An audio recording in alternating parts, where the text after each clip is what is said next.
दरभंगा की शिकायत में एक बार फिर हलचल तेज हो गई है। AIMIM ने केवटी विधानसभा क्षेत्र में अपने राजनीतिक विस्तार की दिशा में एक और कदम आगे बढ़ाया है। इसी क्रम में आज खिरमा गांव में AIMIM के नए चेहरे शकीलुर रहमान का जोरदार स्वागत किया गया। इस स्वागत कार्यक्रम में AIMIM की जाले विधानसभा प्रत्याशी फैसल रहमान अमीर, मिथिलांचल प्रभारी एवं लोकसभा प्रत्याशी वकार सिद्दीकी, सलामत खान, सुफियान खान, मोहम्मद अदनान, अमन खान, पिंटू खान, कैफ खान समेत कई अन्य नेता और कार्यकर्ता मौजूद रहे। कार्यक्रम में शकीलुर रहमान ने जनता को संबोधित करते हुए राजद के पूर्व विधायक फराज फातमी और भाजपा विधायक मुरारी मोहन झा पर सीधा हमला बोला। उन्होंने आरोप लगाया कि इन नेताओं ने विकास के नाम पर केवल राजनीति की है और जनता की भावनाओं से बार बार छल किया है। कार्यक्रम की खास बात यह रही कि फैसल रहमान अमीर ने मिथिला की परंपरा के अनुसार शकीलुर रहमान को पाक चादर पहनाकर सम्मानित किया। इस मौके पर उन्होंने कहा,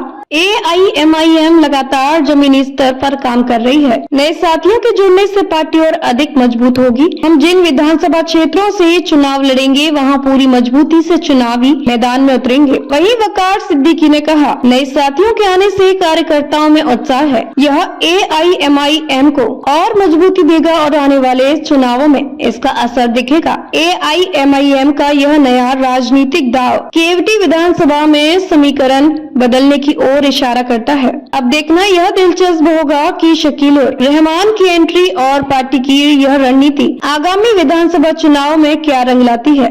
शकीलुर रहमान भाई पहले से भी जो है राजनीतिक आदमी रहे हैं और बहुत ही इलाके के मानने वाला आदमी है, मशहूर आदमी है। हमेशा जो है समाज का काम किए लगे रहे हैं। 2 दिन पहले हमारे पटना प्रदेश कार्यालय से प्रदेश अध्यक्ष के नेतृत्व में इन्होंने पार्टी की सदस्यता ली और आज हम लोग ने इनका जो है स्वागत समारोह यहाँ खिरमा चौक पे रखा था। अल्हम्दुलिल्लाह जितने हमारे पार्टी के संगठन में लोग हैं सब आए थे और लोगों ने भरपूर तरीके से इनका स्वागत समारोह। देखिए, ये शकीलुर रहमान भाई हैं। पार्टी ज्वाइन करने से पहले भी हम लोगों का एक दूसरे से परिचय है। काफ़ी क्षेत्र में काफ़ी सक्रिय रहते हैं और बहुत एक्टिव है। लोगों के बीच में जाने माने चेहरा है, कोई नया चेहरा है नहीं। राजनीति घराने से है, राजनीतिक बैकग्राउंड है इनका और क्षेत्र में लोगों का हमेशा ये दुख सुख में खड़े रहें। तो अभी हमारी पार्टी ज्वाइन करके आए हैं। हम लोग जो है इनका खिरमा में जो है स्वागत किए हैं, समारोह किए हैं, यहाँ से प्रेस कॉन्फ्रेंस कर रहे हैं। टारगेट ये है इंशाल्लाह ताला चुनाव लड़ेंगे पूरी मजबूती के साथ। शकीलुर रहमान साहब यहाँ से चुनाव लड़ेंगे। पार्टी उम्मीदवार बनाएगी तो एकदम लड़ेंगे यहाँ से चुनाव। तो हम यहाँ पर उपस्थित सब लोग को जो है मेरा सलाम है, आदाब है। और यहाँ पर हमारे बड़े भाई वकार सिद्दीकी साहब पूर्व लोकसभा प्रत्याशी और पार्टी के जो है पदाधिकारी हैं और हमारे फैसल रहमान आमिर भाई, हमारे डॉक्टर सनाउल्लाह साहब, सलामत भाई, सब लोग हम लोग यहाँ पर उपस्थित हैं। आज पहली बार हमारा यहाँ आना नहीं हो रहा है, काफ़ी सालों से आना हो रहा है, लेकिन हम सब भाइयों का आज पहली बार संगठन को लेकर के, पार्टी को लेकर के और हमारे बैरिस्टर असदुद्दीन ओवैसी साहब, हमारे सदर साहब के पैगाम को लेकर के हम लोग का आज पहली बार यहाँ मिलना हुआ है। और इंशाअल्लाह हम लोग यहाँ बहुत मजबूती से, सब हम लोग युवा हैं, सब हम उम्र हैं, बहुत मजबूती से लोगों के बीच जाने का काम करेंगे और लोगों को इकट्ठा करने का काम करेंगे। क्या लगता है जब आपने MIM ज्वाइन किया और ऐसे समय में जब आप विधानसभा चुनाव बहुत करीब है, पार्टी में चुनाव लड़ने के लिए आए हैं या पार्टी को मजबूत करने, पार्टी की विचारधारा को देख कर के आए हैं?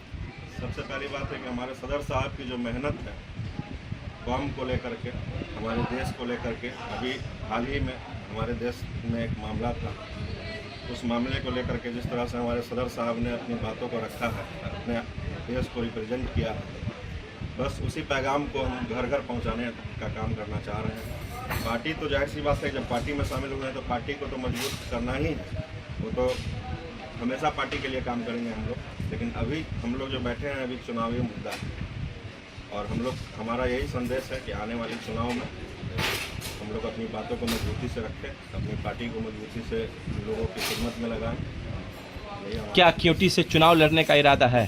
जी बिल्कुल, हमारा चुनाव लड़ने का इरादा है और हम अपने साथियों के साथ मिल करके लोगों के बीच जाने का काम करेंगे। बाकी जब चुनाव का समय आएगा तो पार्टी जो निर्णय लेगी वही हमारा निर्णय है। पार्टी ने आपको आश्वस्त किया है, आपसे पार्टी की बात हुई है चुनाव लड़ने को लेकर के? बिल्कुल बिल्कुल, पार्टी से जब हम मिले थे तो हमारा तो पैगाम ही यही था कि हम चुनाव लड़ना चाहते हैं। केवटी विधानसभा में एक बदलाव की लहर हम देख रहे हैं कहीं ना कहीं पिछले 2020 के विधानसभा चुनाव में इतने बड़े दिग्गज नेता अब्दुल बारिक सिद्दीकी साहब जो यहाँ से यादव और माइनॉरिटी का वोट, मुसलमानों का वोट 1,75,000 के आसपास है। इतनी बड़ी संख्या में यहाँ माइनॉरिटी का वोट होने के कारण और इतने बड़े कद्दावर नेता हार गए, तो कहीं ना कहीं यह तो क्लियर है कि इस बार लोगों का मिजाज है कि पुराने राजद और कांग्रेस को बदल के एक नई पार्टी को यहाँ लाना चाह रही है, उसको नया जगह देना चाह रही है। अगर कब्जे की बात की जाए तो पिछले कई वर्षों तक एक परिवार का कब्जा रहा है, फराज फातमी साहब का। कहीं ना कहीं इस बार लोकसभा में चुनाव लड़े हैं अशरफ अली फातमी साहब, उनका भी एक अपना पहचान है, अपना पकड़ है। आपको ये भी लड़ाई लड़नी होगी, इनसे भी लड़नी होगी, कैसे लड़िएगा इनसे? देखिए, हमको पूरी उम्मीद है कि केवटी इस बार भाजपा और राजद के सियासी खेल से केवटी विधानसभा को आज़ाद करा देगा और यहाँ की समस्याओं से निजात दिलाने के लिए ऑल इंडिया इत्तेहादुल मजलिस इत्तेहादुल मुस्लिमीन जो है ये कहीं ना कहीं खरी उतरेगी लोगों के उम्मीद पर। और मैं ज़्यादा कुछ नहीं, मैं यही कहना चाहता हूँ कि पिछले 2015 के विधानसभा में लोगों ने अपने जिनका नाम लिया, जिनकी बात कही, उनको बहुत अच्छे से मौका दिया गया था। लेकिन 2020 में उन्होंने अपने निजी फायदे के लिए केवटी विधानसभा को छोड़ दिया और दूसरी ज़मीन पे वो अपनी सियासी ज़मीन को तलाश रहे थे, जो कहीं और जा करके। और फिर वहाँ की जनता ने भी जब उनको नकार दिया तो आज फिर वापस यहाँ आने का वो काम कर रहे हैं। तो हम इस पर ज़्यादा कुछ टिप्पणी नहीं करेंगे। लोग खुद समझदार हैं और समझते हैं कहीं ना कहीं कि एक बार जो घर छोड़कर चला गया हो और फिर दूसरे घर से भी ठुकरा दिया गया हो और फिर जब वो वापस उस घर में आ रहा है तो उसका फैसला हम जनता पर छोड़ते हैं, लोगों पर छोड़ते हैं।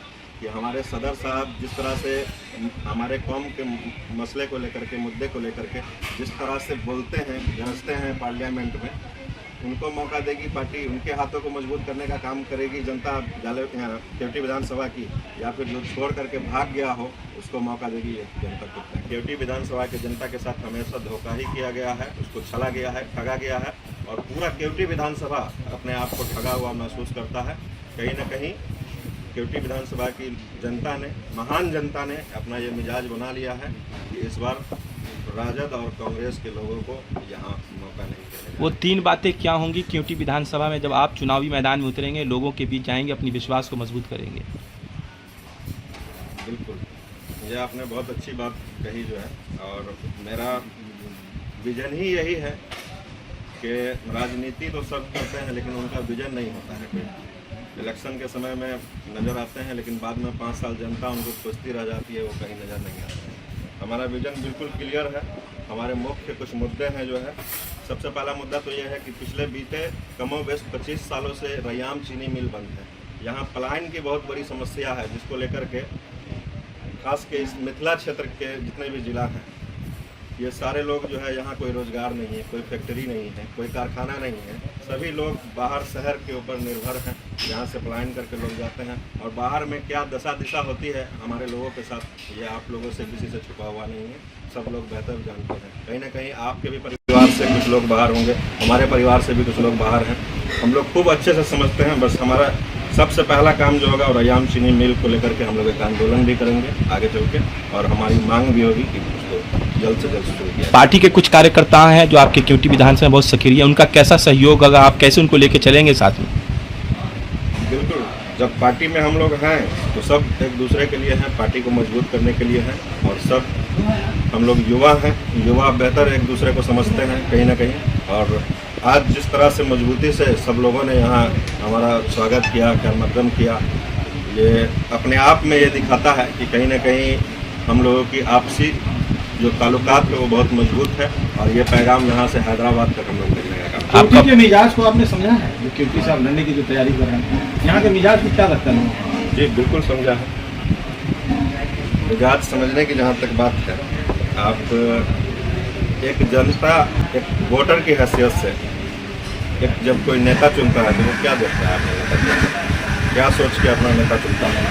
एक नेता चुनना एक भविष्य चुनने जैसा। एक बच्चा जब वो स्कूल पास करके किसी कॉलेज की तरफ बढ़ता है तो वो अपना फ्यूचर देख के कहीं ना कहीं बढ़ता है कि हमको आगे भविष्य में क्या करना है। ठीक इसी तरह विधानसभा में जब, या कोई भी पंचायती एक्ट का भी जो चुनाव है, जब लोग नेता चुनता है तो अपना भविष्य चुनता है, अपने मुद्दे को लेकर के लोगों को जगह देता है, वोट करता है। तो कहीं ना कहीं हम समझ रहे हैं कि यहाँ का मुद्दा क्या है। आज आज़ादी के 75 साल बाद भी यहाँ का मुद्दा जो है, आपको किसान का मुद्दा ले लीजिए, सड़क का मामला ले लीजिए, बिजली का मामला ले लीजिए, कहीं ना कहीं आज आज़ादी के 75 सालों बाद भी इन चीज़ों की कमी है हमारे क्षेत्र में कहीं ना कहीं। बस यही छोटी छोटी समस्याएं तो।